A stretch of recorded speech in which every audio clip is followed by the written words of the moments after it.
Have you ever felt trapped in the endless loop of your own thoughts, replaying what-ifs and worst-case scenarios until your mind feels like a battlefield?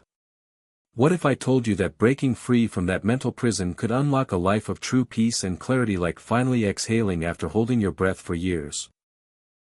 Welcome back to the Growth Dose, the channel where we cut through the noise and hand you real, actionable mindset tools that turn pain into power and confusion into crystal clear growth.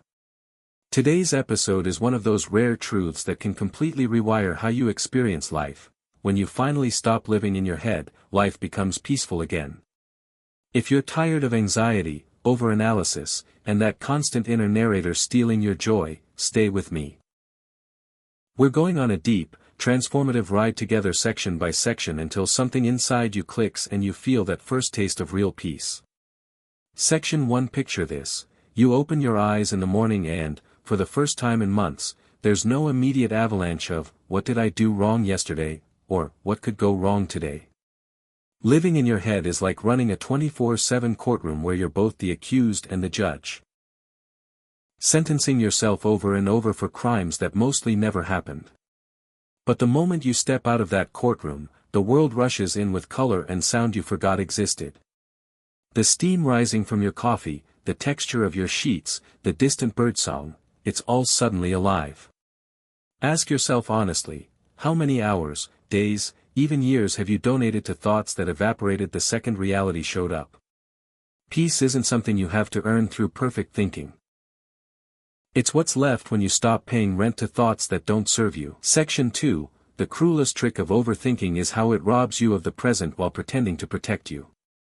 You're physically at your kid's soccer game, but mentally you're already drafting the apology email for the mistake you might make at work tomorrow. When you finally stop living in your head, presence returns like an old friend you didn't realize you'd been ghosting. You hear the crack of the ball, feel the grass under your shoes, see the pure joy on your child's face. And something inside you softens. Those moments you used to let slip away become the highlights you actually remember. Presence isn't a luxury for monks on mountains. It's the birthright you reclaim the second you decide that this moment deserves your full attention more than your imagined future does. Section 3, most overthinking is just fear wearing a disguise. Your brain spins horror movies about the unknown because uncertainty feels dangerous. But when you stop feeding those stories, something magical happens. You start trusting life again. Decisions that used to take weeks of pros and cons lists now take minutes of quiet intuition. You send the message, book the trip, have the hard conversation, and 9 times out of 10, the outcome is better than any scenario your mind scripted. Remember that huge decision you agonized over last year? Looking back, it probably feels almost comical how much mental real estate you gave it. Peace blooms in the space between stimulus and response, when you learn to pause, breathe, and choose trust over terror. Section 4. Chronic overthinking is like running 10 background apps on your mental phone. Your battery drains before noon. Sleepless nights, racing heart, that permanent fog where even simple tasks feel monumental. When you shut those apps down, clarity floods in. Suddenly you sit down to work and words flow, ideas connect, problems solve themselves. You're not forcing productivity anymore, you're allowing it. Imagine finishing your most important task of the day by 10 a.m. without the usual inner commentary of, "This isn't good enough." That calm focus isn't reserved for lucky people, it's what happens when you redirect all that wasted mental energy back into creating, building, and living. Section 5, rumination turns emotions into echo chambers. A small disappointment becomes proof that you're failing at life. A single critical comment replays on loop until it defines your worth.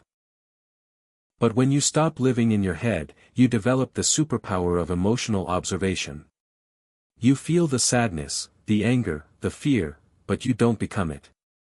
You watch it rise and fall like waves, without drowning. And in the space that opens up, gratitude sneaks in. You notice the warm shower, the friend who texted back, the fact that you're breathing.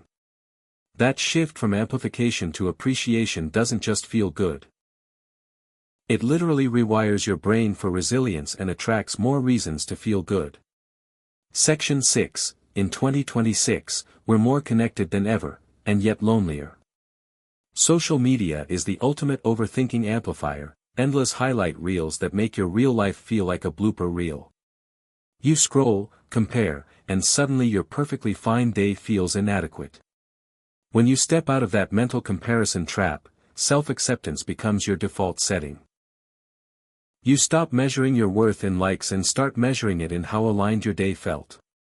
You post less, live more.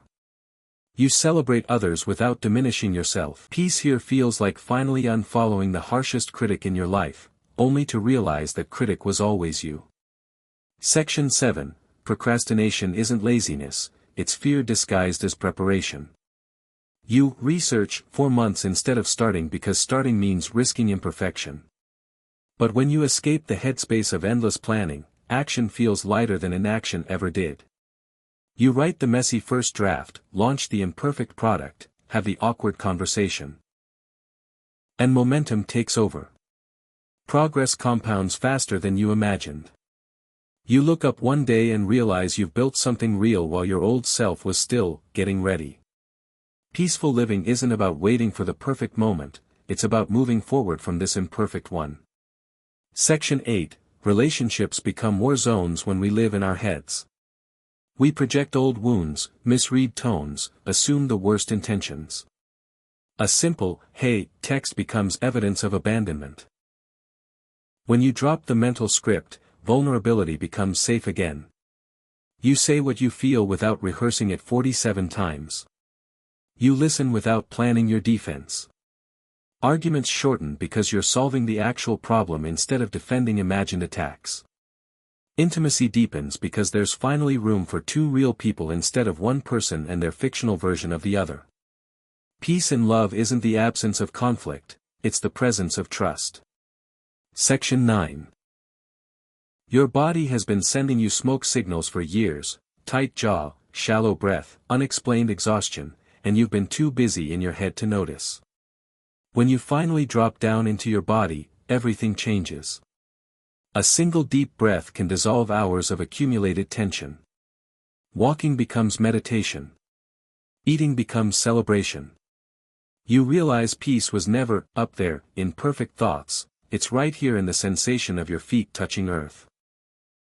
Embodiment turns abstract concepts like grounding into lived reality, and suddenly anxiety loses its grip because it no longer has an unoccupied mind to rent. Section 10. The quieting of mental noise creates space for something bigger, call it spirituality, soul, universe, God. Whatever name you use, when the inner monologue pauses, you sense a vastness beyond your personal drama. Meditation deepens, nature speaks louder, synchronicities multiply. You stop needing life to make logical sense and start feeling held by its mystery. This isn't woo-woo escape, it's the deepest peace available, the recognition that you're both a tiny speck and eternally connected, simultaneously. Challenges still arrive, but they land differently when you know you're not navigating them alone. Section 11. Creativity dies in the chokehold of overthinking. Every brushstroke, sentence, or idea gets judged before it's even born. But when the inner critic takes a break, play returns. You create for the joy of creating, not the fear of critiquing. Songs write themselves, designs surprise you, solutions appear in the shower. The greatest artists, inventors, and thinkers all describe this same state: the mind steps aside and something flows through. Your unique expression isn't hiding behind perfectionism, it's waiting behind courage. Peaceful creating feels like remembering a language you spoke fluently as a child. Section 12. Sleep transforms when you stop living in your head. No more 3 a.m. court sessions replaying conversations or forecasting disasters. You lie down, body relaxes, mind follows. Dreams return vivid and strange. You wake rested, not from more hours, but from deeper quality. That rest compounds into sharper intuition, warmer presence, greater patience. Peace at night becomes the foundation for peace by day, a virtuous cycle that makes everything else possible. Section 13. Perhaps the most surprising gift: humor returns. You start laughing at the absurdity of how seriously you used to take your thoughts. You catch yourself spiraling and gently smile, there goes the mind again, writing fiction. Life's imperfections become endearing rather than threatening. You tease yourself lovingly instead of berating. Joy sneaks in through the cracks that fear used to seal shut. Peace isn't solemn seriousness. It's the lightness of finally taking life seriously enough to stop taking your thoughts so seriously. Section 14, The Ultimate Realization, Peace was never missing. It was buried under layers of mental storytelling. When you stop living in your head, you don't add peace, you remove what was blocking it. Like clearing clouds to reveal the sky that was always there. Challenges still come, heartbreak still happens, uncertainty remains, but none of it has to live inside you rent-free. You become the spacious awareness that holds everything without being diminished by anything. This is the peace that doesn't depend on conditions, the peace that finally feels like home. So here's the question that could change everything for you: what part of your life, your relationships, your creativity, your health, your joy, are you ready to reclaim by spending just 10% less time in your head and 10% more time fully here, starting today? The mind is a brilliant storyteller, but a terrible reality. True peace begins the day you stop believing every plot twist it invents and start living the unscripted beauty of what actually is. The Growth Dose. If this video moved something in you, if it gave you even a glimpse of the peace that's waiting, do me a huge favor, smash that like button to help this message reach more people who need it, subscribe and hit the bell for weekly doses of real growth, we drop every single week, no fluff, and most importantly, comment below with raw honesty, what's one specific thought loop you're committing to release this year, and what will you do the next time it shows up? Let's create a chain of inspiration in the comments. Your share might be exactly what someone else needs to hear today. Thank you for being here with me. You're already on your way. See you in the next one, live present, my friend.